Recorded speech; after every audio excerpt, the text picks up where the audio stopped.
According to legend, young Bill Gates built his computer empire out of his garage. Reality tells another story, that Bill Gates was born into wealth and privilege. Both his grandfather and great-grandfather were banking moguls. His father, William Gates Sr., was a prominent Seattle-based lawyer and political lobbyist. Through his father, Bill Gates learned the ins and outs of law and politics and how to manipulate those governing forces. I'm Bill Gates, chairman of Microsoft. Bill Gates dropped out of college to start Microsoft. He is credited with inventing the operating system that became Windows. However, he played no part in the invention of Windows. The fact is, he bought an existing operating system from Seattle Computer Products, had it modified, then licensed it to IBM. That didn't stop him from taking all the credit. I don't see Bill Gates as this great creative person. I see him as an opportunist. While Microsoft's co-founder Paul Allen was struggling with cancer, Bill Gates seized the opportunity by attempting to cheat him out of his share of the company's fortune. They were basically talking about how they were planning to dilute my share down to almost nothing. And it was really a shocking and disheartening moment for me. You were sick? Well, I think I was still probably in the middle of radiation therapy.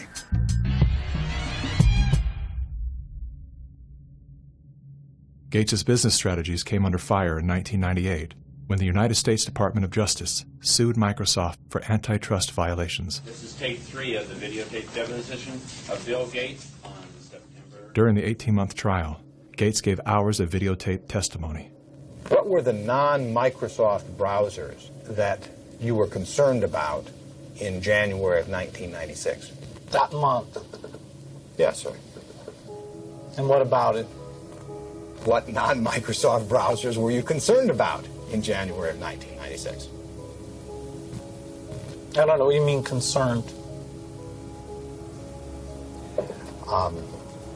What is it about the word concerned that you don't understand?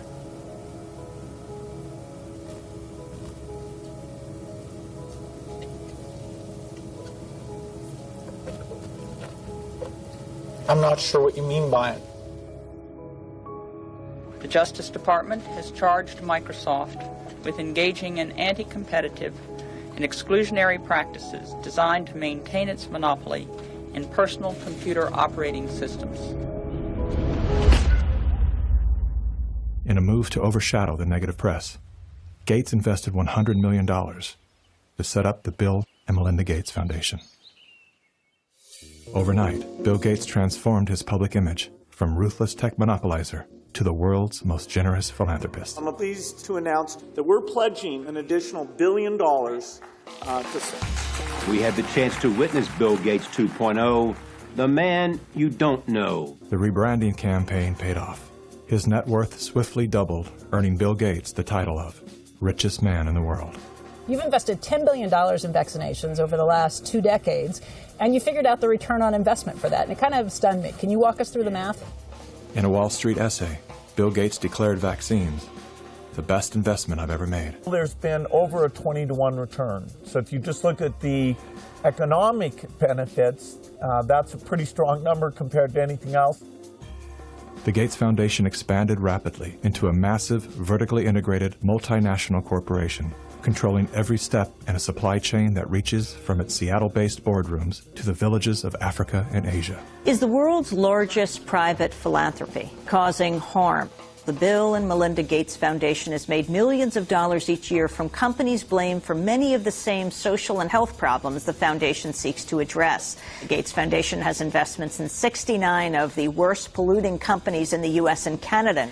Other companies in the foundation's portfolio have been accused of transgressions, including forcing thousands of people to lose their homes, supporting child labor, defrauding and neglecting patients in need of medical care. The Gates Foundation has not provided details.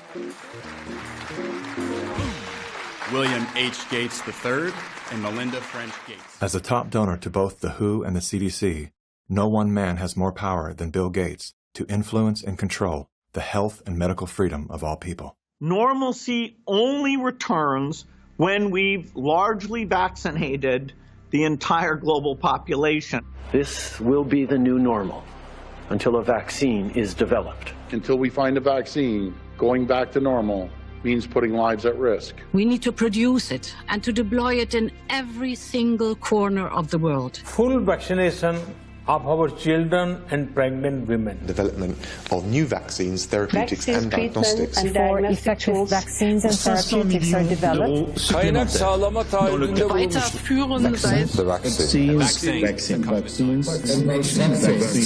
We've already bought the syringes. We already know where it's going to happen. We're thinking about what that's going to be. It's all part of this plan. Our military is now being mobilized, so at the end of the year, we're going to be able to give it to a lot of people very, very rapidly.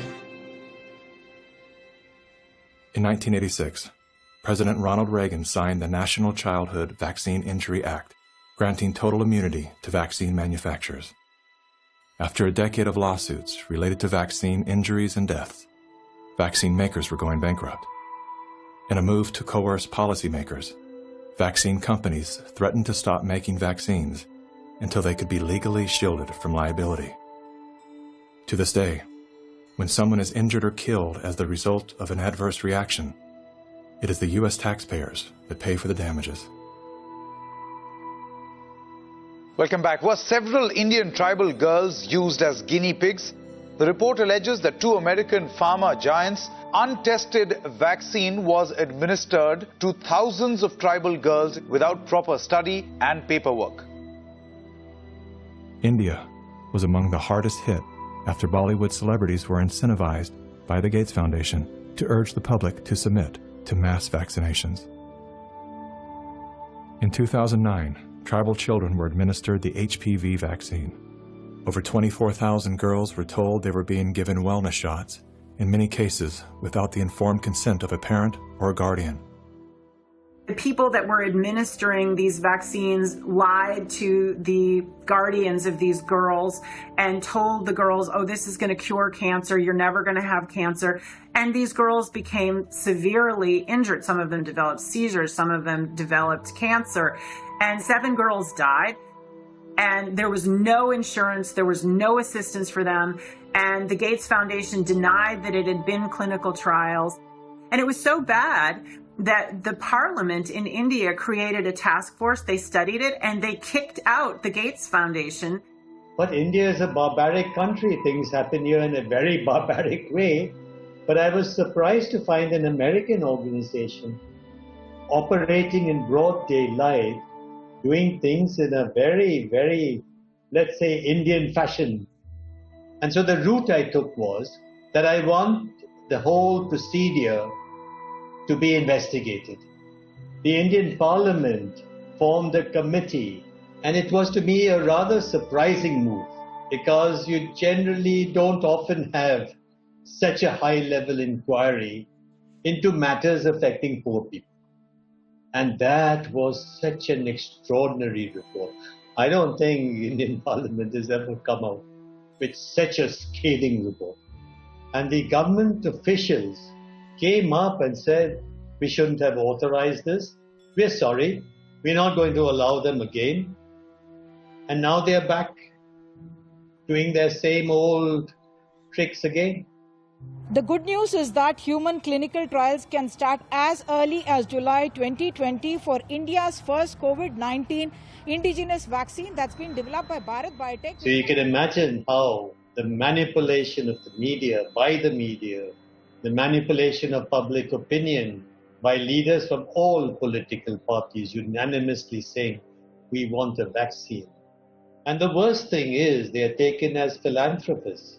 Whereas what this actually is the acquisition of political and financial power. And I think the second most populous country with 1.3 billion people is going to be a good base for pharmaceutical companies to make a killing and also kill a lot of people in the process. Yes, I just find it a pity that we haven't been able to get any benefit for the girls who suffered, you know. It's so terrifying as to what they're actually doing with the world. We're taking things that are, genetically modified organisms, and we're injecting them in little kids' arms. We just shoot them right into the vein. A 2018 scientific study released in the International Journal of Environmental Research and Public Health concluded that over 490,000 children in India developed paralysis as a result of the Gates-supported oral polio vaccine that was administered between the years of 2000 and 2017. Using all the usual sleight of hand, US-based media and fact-checkers rushed to bury the story.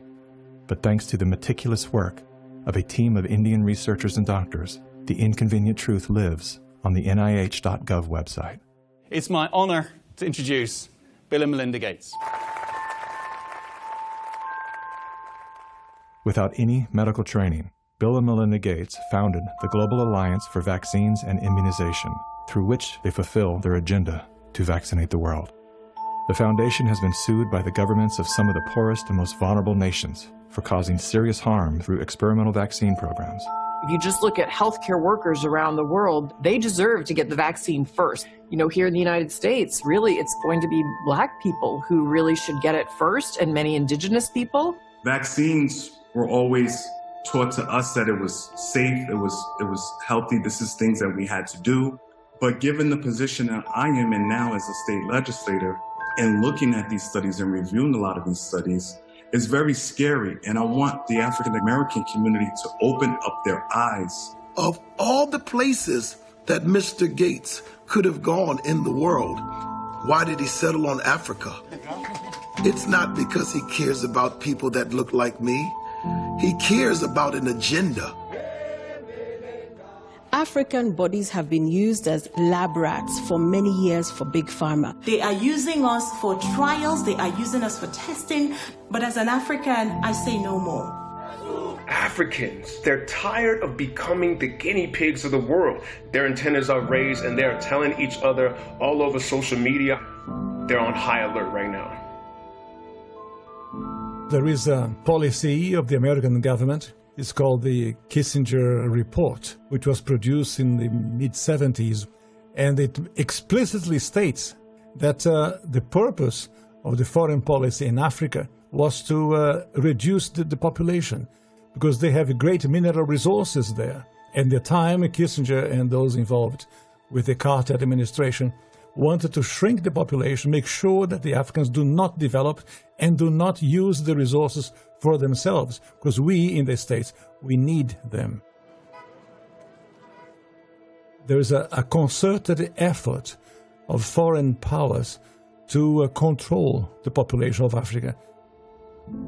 Some children did survive the botched vaccinations last month and will recover, but 15, all under the age of 5, died from fever, vomiting, and diarrhea. Human errors contributed to the unfortunate deaths of the children.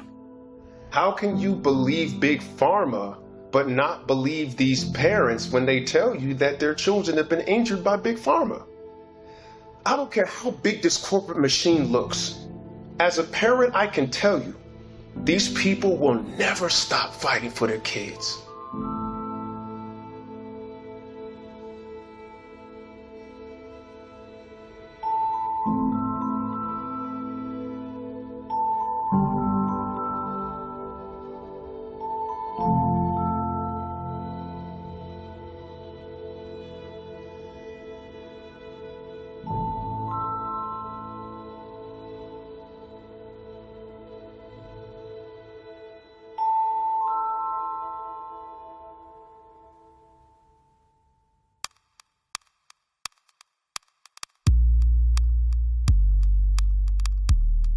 It would take hours to list all of the questionable initiatives that Bill Gates is involved in. Here's a few of the highlights.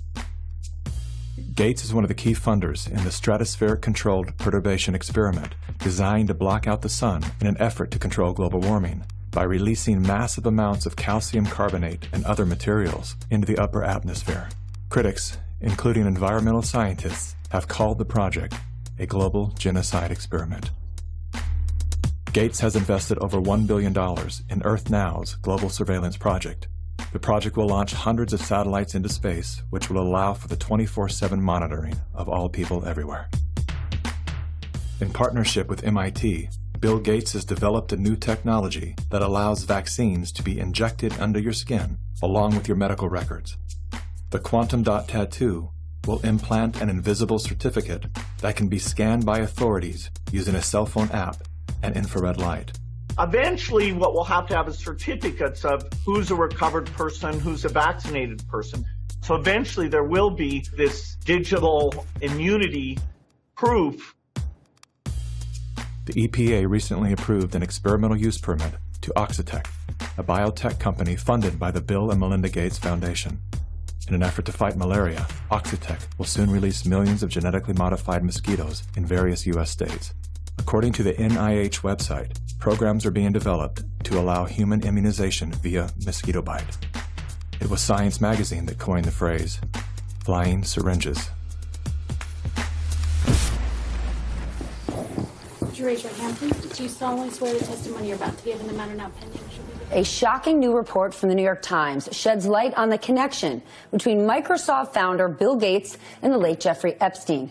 You report these two men met at least 6 times. Well, I believe there were more. This included visits to the mansion, seeing each other in Seattle, flying on Epstein's plane. When flight logs revealed that Gates had been a passenger on the Lolita Express, he claimed that he didn't know that the private jet belonged to Epstein. He also denied that he and Mr. Epstein were involved in any business deals.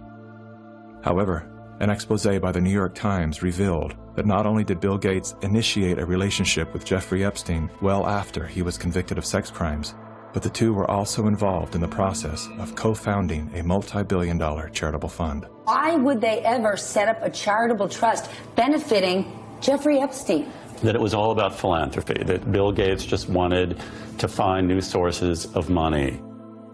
Why would one of the richest men in the world choose to partner with the world's most notorious pedophile? A deeper dive into Epstein's world revealed that the two men had more in common than meets the eye. Like Gates, Epstein was a billionaire philanthropist with a passion for science, health, education, and children. The Jeffrey Epstein Foundation donated millions of dollars to top universities, science institutes, medical schools, early education programs, youth initiatives, and international peace accords. Bill Gates is either the most misunderstood man alive or one of the most convincing con men to ever live. Is he a benevolent hero or a malevolent opportunist? Bill Gates. Personally, I would love to believe that one of the richest men in the world is giving away his fortune for the betterment of humanity. I want to believe that endearing smile. I want to believe that his heart is as soft and warm as his sweaters. At the very least, I want to believe that he's unaware of the damage he's done.